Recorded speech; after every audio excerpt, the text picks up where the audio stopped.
Welcome to English in 30s. This is the podcast for people who have a mortgage and a job and a very old back, but a very new English vocabulary. We know you are tired. We know you practiced your English in the shower this morning, and then forgot every single word the moment a waiter looked at you. That is okay. We are here to be slow and calm and very human. If you like feeling like a real adult while you learn, maybe click that subscribe button. It helps us stay here, and it helps you remember that you are doing a great job. Today, we are just sitting here with a very large and very necessary cup of coffee.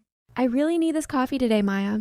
I stayed up late last night looking at menus online for a restaurant I am going to next week.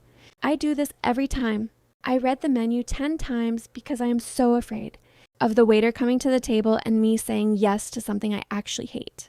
One time I ordered a salad with so many onions. I could not speak to anyone for 2 days. I understand that feeling so much. Food is supposed to be relaxing. But when you are learning English, a menu feels like a final exam at university. You see words like roasted or steamed or glazed, and you just want to point at a picture. But there are no pictures in the fancy places. Just a lot of words and a person in a white shirt waiting for you to decide, while your brain completely stops working. I usually just order chicken because chicken is safe and chicken is hard to get wrong. Chicken is very safe, but sometimes I want to be brave. I want to say I would like the grilled salmon with no butter and extra lemon, please. But in my head, it sounds like a beautiful poem. When I open my mouth, it sounds like fish, no yellow stuff, more fruit. The waiter looks at me with a very confused face, and then I feel very small. I think I need a special menu for nervous people with simple colors. We all need those buttons, Lena. Even people who speak English well get nervous at restaurants. I think we should start with the things we love. For me, it is always coffee.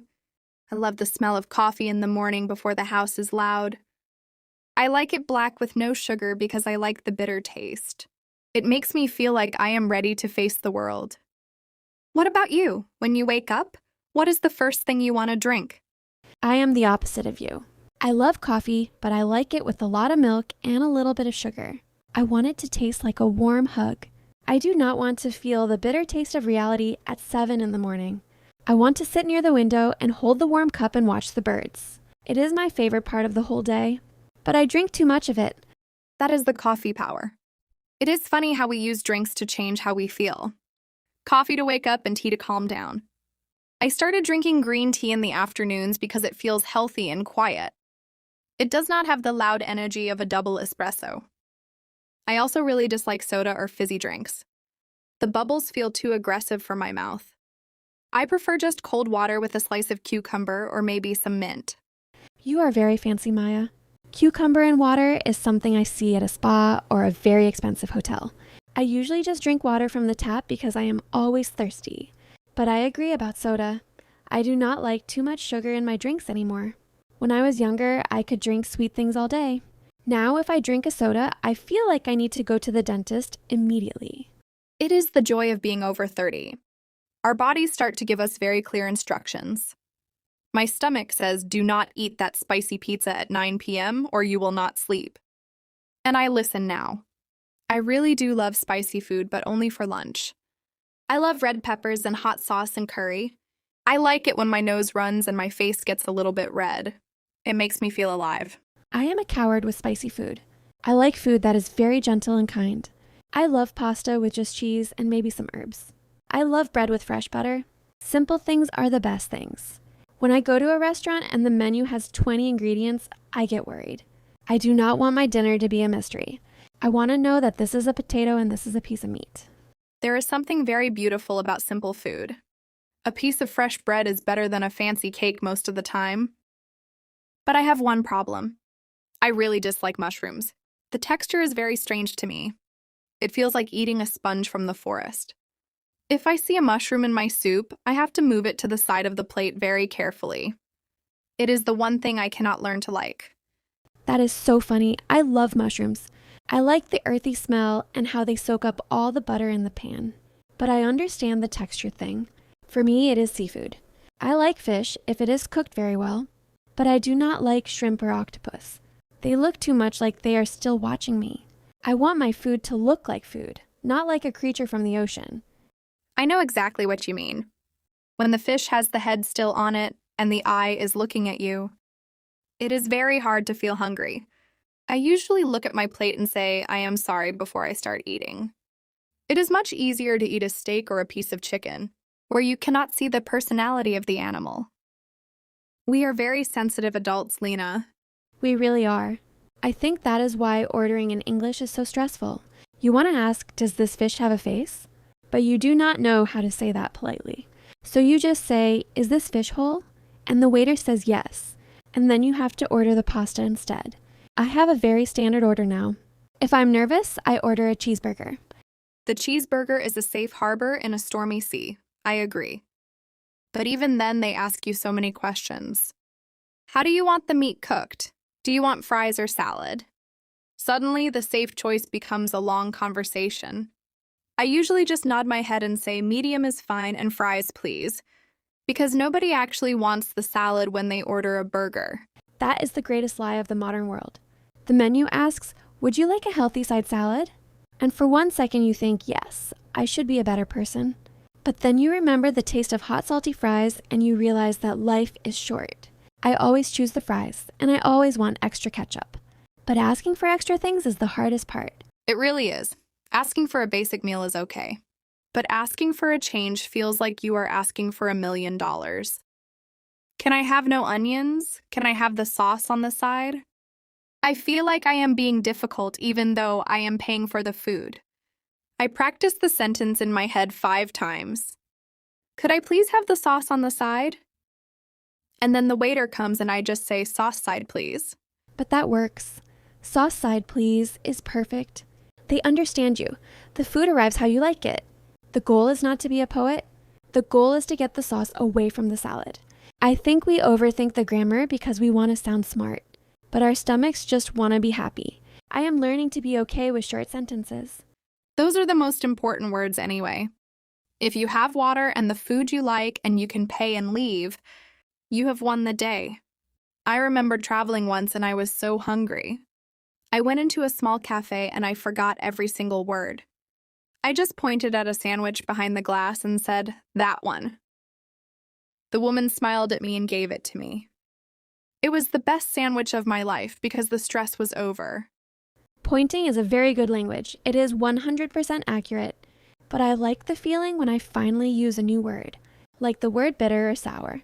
Last week I bought some lemons and I told my husband, these are very sour. I felt so proud of myself. It is a small thing, but it felt like I was really living in the language, not just surviving. That is a huge win, Lena. Describing how something tastes is very personal. It is sharing your experience. I love the word savory. I love foods that are salty and rich, like roasted nuts or dark bread or cheese. I am not a sweet person. If you give me a choice between a chocolate cake and a plate of olives, I will choose the olives every single time. I cannot believe that. A plate of olives over cake? You are a very strange woman, Maya. I live for the dessert menu. I will eat a very small salad just so I have room for a big piece of cake. I love chocolate. I love cream. I love fruit tarts. Sugar makes the world seem brighter for a few minutes. If I could only eat one thing, it would be strawberry cake. Strawberry cake is very nostalgic. It smells like summer and birthday parties. I think that is why we love certain foods. They are not just fuel, they are memories. When I eat hot soup, it feels like being at my grandmother's house. She used to make a big pot of vegetable soup every Sunday. It was not fancy, but it was full of love. Now, when I am sad or tired, I make that same soup. Soup is medicine for the soul. I do the same thing with rice. My mother made rice with milk and cinnamon when I was sick. It was warm and sweet and very soft. Now, if I have a cold or if the weather's gray, I cook that rice. It makes me feel safe. Language is the same way. We want to feel safe when we speak. We want our words to be as comfortable as our favorite food. That is a beautiful way to see it. We are building a comfortable kitchen in our minds. We are collecting words like we collect recipes. Some words are basic, like salt and pepper. Other words are special, like a rare spice. We only use them sometimes, but they make everything better. I need more spices in my vocabulary. I feel like I am always eating plain white bread when I speak. It is okay. It fills you up, but it is a little bit boring. I want to be able to say this wine is very crisp or this meat is very tender. But for now, I just say this is good. And I think good is enough for today. Good is a perfect word. It covers everything. If a friend cooks for you and you say this is good, they are happy. You do not need to be a food critic on television. You just need to show that you appreciate the effort. And usually your face does the talking for you. If you are smiling and eating quickly, they know you like it. That is true. Body language is the best translation. I once ate at a place where the food was not good at all. It was very salty. Like someone dropped the whole jar of salt into the pot. I tried to be polite. I drank 4 glasses of water. The waiter asked, "Is everything okay?" And I said yes. But I think my eyes were screaming, "Help me." I have been in that situation. It is so difficult to be honest when you are worried about your English. You don't want to start a problem. So you just swallow it and pay, and then you drink a gallon of water at home. Being an adult learner means sometimes eating bad soup, just to avoid a long conversation. Exactly. It is a price we pay. But I am getting better at saying excuse me. I think excuse me is the magic key. If you say excuse me, the waiter stops and waits. Then you can take a breath and find your words. I used to think I had to speak fast like a movie star, but now I know I can take my time.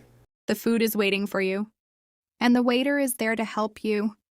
Most people in restaurants want you to have a good time.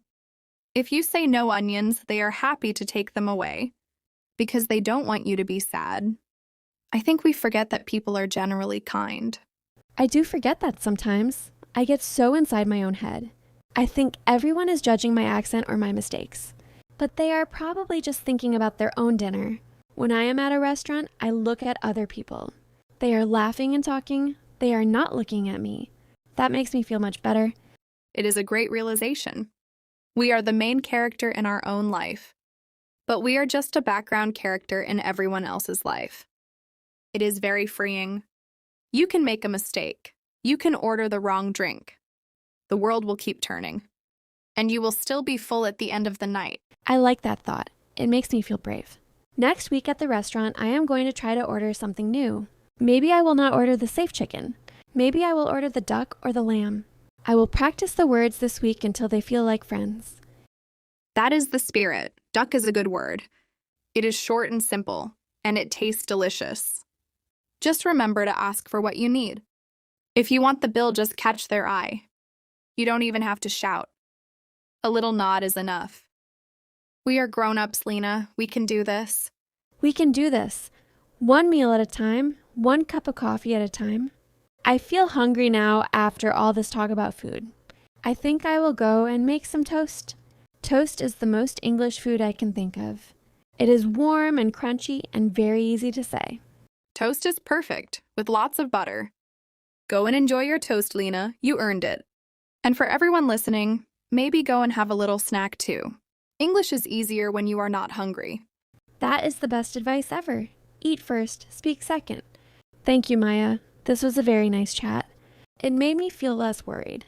I am so glad. That is why we are here. Just 2 friends talking about life. We will talk again soon. Bye, Lena. Bye, Maya. See you later. Thank you for listening to English in 30s. If you enjoyed this slow and quiet moment, please do subscribe. It means a lot to us. We will see you in the next episode. Have a lovely day and a very good meal. And don't forget the fries. Always order the fries. Goodbye. Always. Goodbye, everyone.